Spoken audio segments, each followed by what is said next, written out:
Buenas noches, bienvenidos a Redacción Abierta con el diario del lunes, el espacio de Perfil Córdoba y Punto a Punto, con lo más destacado en esta jornada, pero también lo que ha dejado el pasado fin de semana, fundamentalmente el domingo. Un domingo electoral frío, con mucha apatía por parte de la gente, con escasa participación en la elección a intendente, pero que va a tener, a partir de distintas lecturas, un fuerte programa en el día de hoy. Vamos anticipando que uno de los integrantes de la fórmula ganadora de ayer va a estar presente aquí en el programa contando toda la intimidad de lo que ha sido este triunfo en la elección a intendente. Pero para arrancar, como hacemos siempre, revisamos parte de la portada que tenía como eje y fotografía principal a los candidatos a esta elección por el Palacio 6 de julio, pero fundamentalmente me quiero quedar en dos títulos muy importantes.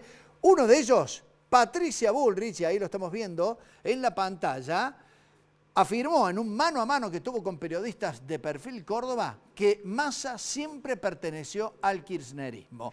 Y el otro dato político tiene que ver con una decisión que ha tomado la Unión Cívica Radical, que pide la expulsión de dos de las figuras que en su momento se pasaron a Hacemos Unidos por Córdoba y terminaron ganando la elección, como es precisamente el caso de Ardú y también de Pruno. Entonces, bueno, vamos en el arranque del programa que ya presentamos a hablar de todos estos temas, algunos judiciales muy importantes, lo presentamos de esta forma.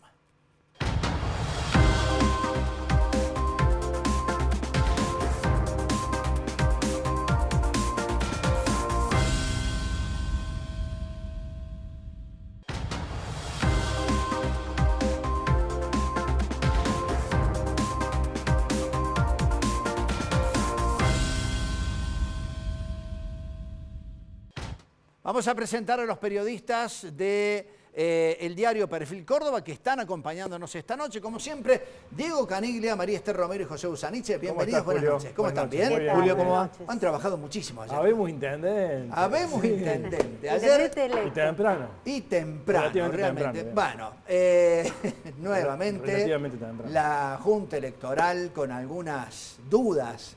Se tendrían que haber conocido a las 9 de la noche los resultados y tuvieron recién bastante, El balance, ¿no? para ellos es muy positivo. Sí. Dice que fue impecable. Impecable, claro. Bueno, no fue el papelón que para la elección provincial. Debemos reconocer eso. Pero también había 7 puntos de diferencia. A Sí. diferencia de la No elección se conoció tan provincial. tarde. Desde mi punto de vista no se conoció tan tarde el resultado.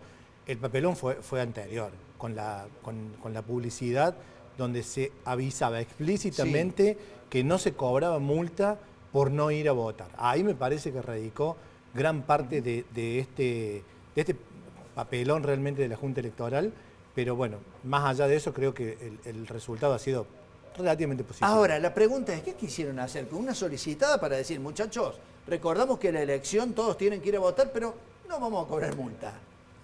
Es inexplicable. La única explicación que hoy intentaron darlo es decir, la baja asistencia de votantes no se debió a esa publicidad.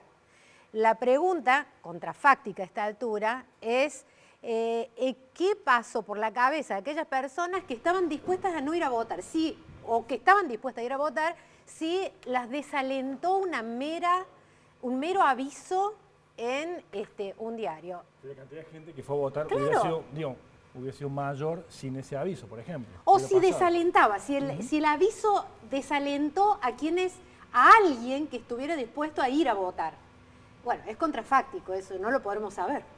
Ahora, me parece que mucha gente se fue aprovechando las vacaciones de invierno. Yo creo que hoy lo reconoció el gobernador. Me parece que ese también fue un punto clave. La gente volvía de vacaciones, volvió el día anterior y siguió desconectada, o mucha gente está volviendo entre hoy y mañana, tomándose un par de días más, y eso también me parece que influyó mucho en el número final, que fue bajísimo. Realmente, bueno, el más bajo desde el 83, pero inesperadamente bajo, creo. Muy por debajo de las expectativas. Yo por ahí creo que no se equivocan algunos de los analistas que tuvo el partido que perdió mayoritariamente, Juntos por el Cambio, que analizó esto. Pusieron la fecha de elecciones, no sé si fue a propósito, adrede, pero dice, cerraban las vacaciones de invierno, muchos aprovecharon para salir en familia. Bueno, uno de los temas que vamos a seguir abordando, pero ya tenemos invitados, ¿sí? Y arrancamos con él. Bueno, decíamos que teníamos uno de los integrantes de la fórmula ganadora. En este caso, quien ha sido electo viceintendente, Javier Prieto, nos acompaña esta noche en el programa. Javier, bienvenido, buenas noches. ¿Cómo estás? ¿Qué tal? ¿Cómo les va? Buenas noches, muchas gracias. Bueno, decíamos recién fuera de micrófono que te tocó animar mientras todos estaban esperando los resultados oficiales. Fuiste el primero en subir al escenario y tratar de calmar un poco la ansiedad de las fieras que querían conocer un poco de números, ¿no? Sí, me tocó ese rol, pero bueno, ya teníamos las primeras actas Ajá. de nuestros fiscales, pero era muy incipiente, no era para celebrar nada, simplemente nos estaba dando un buen augurio, digamos, los primeros resultados, pero confiábamos en que el resultado iba a estar temprano, porque era una boleta más corta, mucho más simple, y bueno, que íbamos a tener un resultado con el tiempo razonable, ¿no? Como nos pasó en la elección de gobernador, que fue muy complicado, ¿no? Javier, antes de ir al resultado en sí de la elección y el triunfo del oficialismo, ¿qué lectura hacen de la baja participación, ¿no?, de la gente, que es una de las más bajas de la historia? He escuchado varias versiones. Mi postura es que hay un malestar generalizado con toda la política y con los políticos en general. No creo que ningún anuncio haya, como decían recién, haya... ¿Vos crees que no estimulado. impactó? Primero que la gente lee pocos diarios, lee muy pocos los diarios. Algo más pueden leer en las redes ahora, pero... Se difundió más en las redes, creo. Se Y por escuchó ahí, más, sí. los que estaban enojados lo replicaron mucho más. Sí, se lee un poco más en las redes, pero yo creo que la noticia interesante de la política en las redes me parece que tiene un target muy bajo. No creo que sea eso. Para mí, por lo que escuché con la gente, hablando con la gente mano a mano, en los barrios, sentados, tomando un mate, la gente está enojada con la política, porque no aparecen los resultados después de mucho tiempo. Hacían una diferencia con la gestión municipal, porque escuché muchos radicales, por ejemplo, o de otros partidos, decir que no habían votado a Yarlora, algunos que se arrepentían de no haberlo votado porque veían una buena gestión, y que esta vez iban a votar a Daniel Pacerini porque querían que siga la buena gestión que le estaba proveyendo de las obras y los servicios que hacía muchas décadas esperaban. Me parece que ese es un poco el fondo de la cuestión. Hay un malestar generalizado, tenemos una economía destruida, una inflación que come los bolsillos todos los días, no encuentra el rumbo en la Argentina, y el ministro de Economía tampoco. Me parece que eso es la clave, eso es el problema de fondo.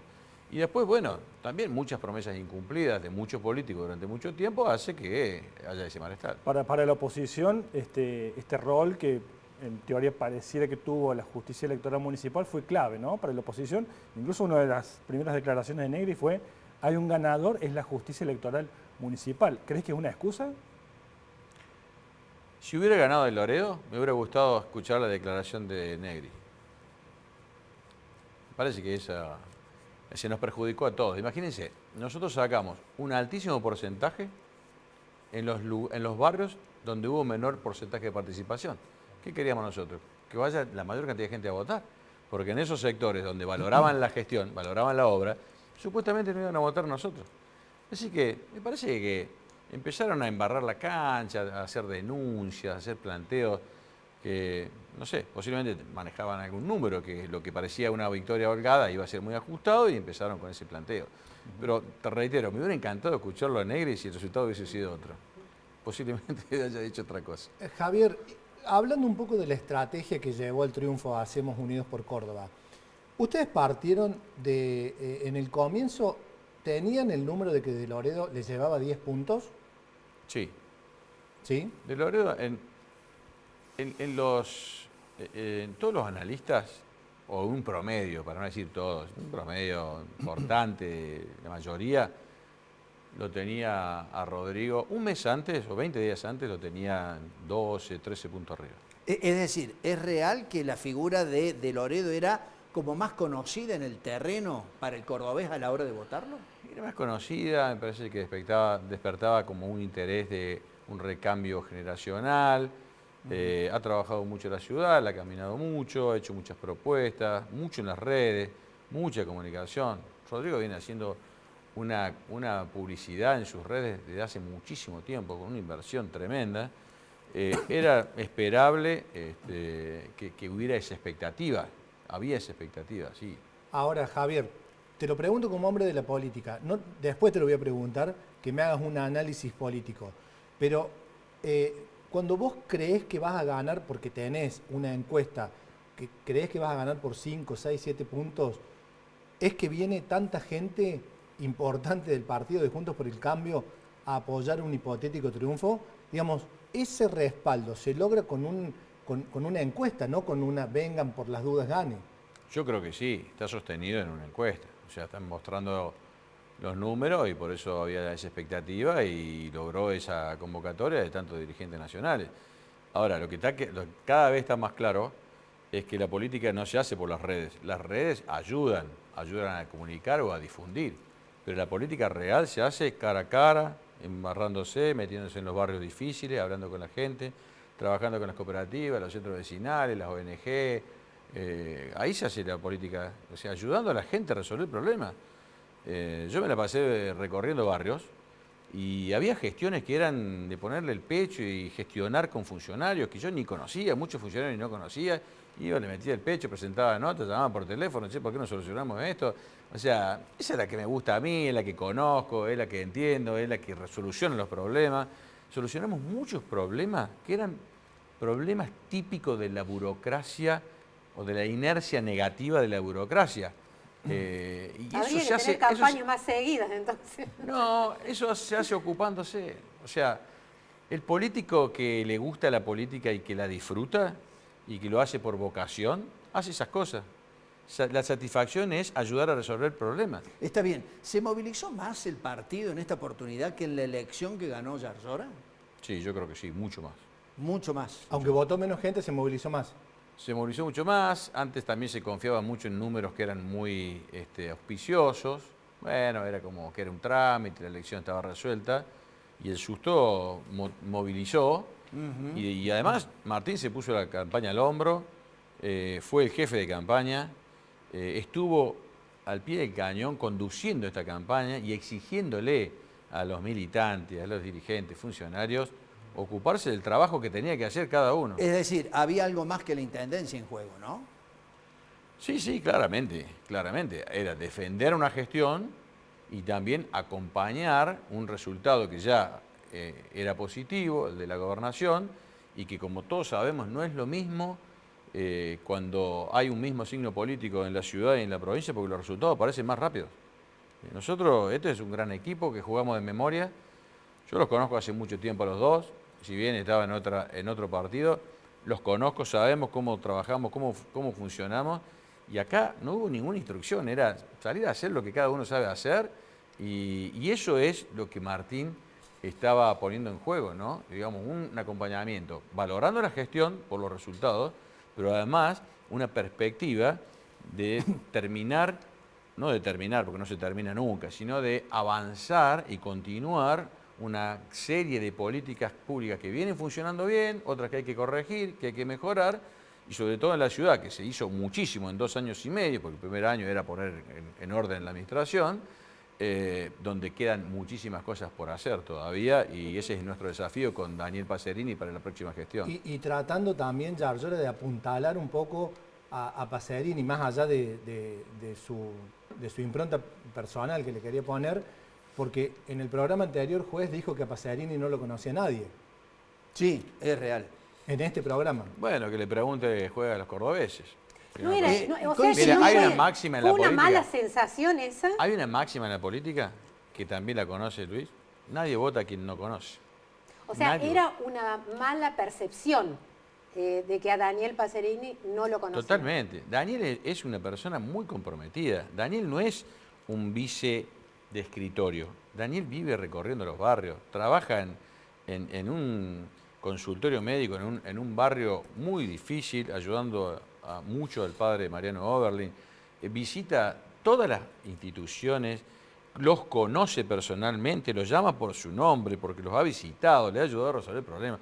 Hay que conocer. Una cosa es decir, bueno, está bien, puede servir para la campaña. Otra cosa es enterarse de cómo funciona el funcionario, que este es un funcionario que funciona. Claro, quiero poner en contexto, en el programa anterior coincidieron en notas distintas Luis Juez y Daniel Pacerini. Y en su momento se le preguntó a Luis Juez quién podía llegar a ser el ganador. Dijo de Loredo porque a Pacerini no lo conoce nadie. Fue así, textual Sí. como lo dijo, ¿no? Y hoy creo que Pacerini respondió. Pacerini, en una nota realizada aquí en Crónica de Mediodía, dijo, bueno, aquí está el resultado. Bueno, también el Me resultado reconoció. puede ser porque al que lo conocen bien, saben si lo tienen que elegir o no. También puede ser. Y No es en solo- ese sentido, porque ahí te estás refiriendo claramente a Luis Juez, ¿quién crees que va a ser el jefe de la oposición? ¿Juez o de Loredo? No lo sé. No sé quién va a ser el jefe de la oposición. Estaría bueno saber quién lo va a hacer. De cualquier modo, a nosotros nos es indiferente, porque nosotros, para el que encarne ese rol, va a tener un buen diálogo, va a tener un respeto institucional, y la idea es trabajar juntos porque la oposición representa a un sector importante y hay que trabajar codo a codo. Ya la elección pasó, ahora hay que ocuparse de trabajar. Pero está interesante la pregunta, porque con los actores que han ingresado en la elección a la provincia al Tribunal de Cuentas, dicen que es el propio Luis Juez el que va a estar controlando el gasto.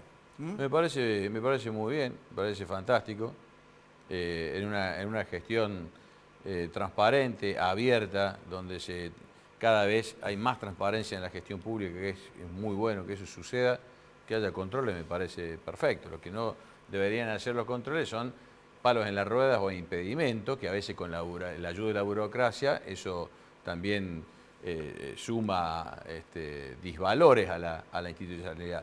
Cuando hay un buen control que está fundado, que está basado en los hechos que hay que transparentar, bienvenido. ¿Estaba Javier. enojado, Javier? ¿Estaba enojado? ¿Cómo? ¿Estaba enojado Yarlora anoche en el discurso? Porque ustedes estaban contentos. Pacerini, contento, emocionado. Y a Yarlora se lo vio Yo creo casi que enojado. Estaba incómodo, estaba posiblemente, sí, tenía ahí hay un malestar que lo expresó claramente, porque tanto en la campaña de gobernador como en la de intendente, que era menos aceptable, entre comillas, los candidatos se paseaban más por los medios nacionales que por los medios provinciales, digamos, ¿no? Entonces un poco eso es lo que él criticó, y después lo que siempre plantea él, el tema del federalismo malentendido que se pregona y que lo sufrimos la gente del interior por cómo se distribuyen los recursos. Ustedes saben que el 90% de los recursos para subsidiar tanto la energía, el gas como el transporte se queda el 90% en el AMBA. Y Está bien, nosotros... el contenido es una cosa y creo que lo escuchamos todos. Creo que el tono fue lo que llamó la atención, ¿no? Sí, el tono Dijo, llamó la devuelvan la atención. guita de las retenciones, por El ejemplo. tono llamó la atención, y me parece que había ahí también una bronca contenida que lo que no pudo decir el día de su triunfo. Fíjense las actitudes, ¿no? Por eso todos lo felicitamos a Rodrigo de Loredo por haber reconocido el triunfo solo con las actas de sus fiscales. Información idéntica que tenían en la elección de gobernador. Con esa misma información se debió haber reconocido el triunfo de la Está gobernación. bien, ¿qué me está queriendo decir? Porque no entiendo. Dígamelo de otra manera. Muy fácil. En la elección de gobernador, Sí. todos disponíamos de la misma información que Sí. se dispuso anoche. ¿Y cuál fue la diferencia? El acta de nuestros propios fiscales. Sí. Si hubiese sido respetuoso de la institucionalidad Bien. que tanto le gusta pregonar al Luis Juez, Ah. tendría que haber reconocido el triunfo esa misma noche si él tenía la misma información que nosotros. La distancia fue el doble, ¿no? ¿Cómo? La distancia Claro, fue noble. fue más fue el ¿Cuál es el doble. problema? ¿Cuál es la diferencia? Fue más Si amplio. vos tenés todas las actas y suma 3,3 puntos menos, ¿por qué no va a reconocer el triunfo? Me quedó una preguntita. Sí, la rápida. última. Te va a tocar conducir el Consejo Deliberante. Parece que ya es tema del pasado porque la elección terminó, pero los famosos concejales 9 y 10 de la lista de Juntos por el Cambio, con alguna vinculación con el narcotráfico. ¿Cómo va a seguir esa historia? Yo lo voy a estudiar en profundidad porque yo no voy a tolerar que haya un representante del pueblo que esté vinculado al narcotráfico, con el enorme esfuerzo que se hace de lo institucional y con lo que padecen los ciudadanos con la droga, con chicos que se enferman y se mueren, no podemos tolerar eso. Yo le voy a poner la lupa ¿Te vas a encargar a la personalmente? situación. Sí, por supuesto. Le vamos a poner la lupa a la situación. No vamos a condenar a quien no merezca una condena, porque eso lo realiza la justicia. Ahora, no vamos a tolerar vínculos con el narcotráfico de ninguna manera, y voy a estudiar lo que institucionalmente corresponda, y a mí no me va a temblar el pulso para tomar la decisión que haya que tomar en ese sentido. Javier Preto, muchas gracias, muy amable. Gracias a ustedes. Gracias por la visita. Nos vamos a la pausa. En instantes seguimos con más candidatos y consagrados concejales. Ya volvemos.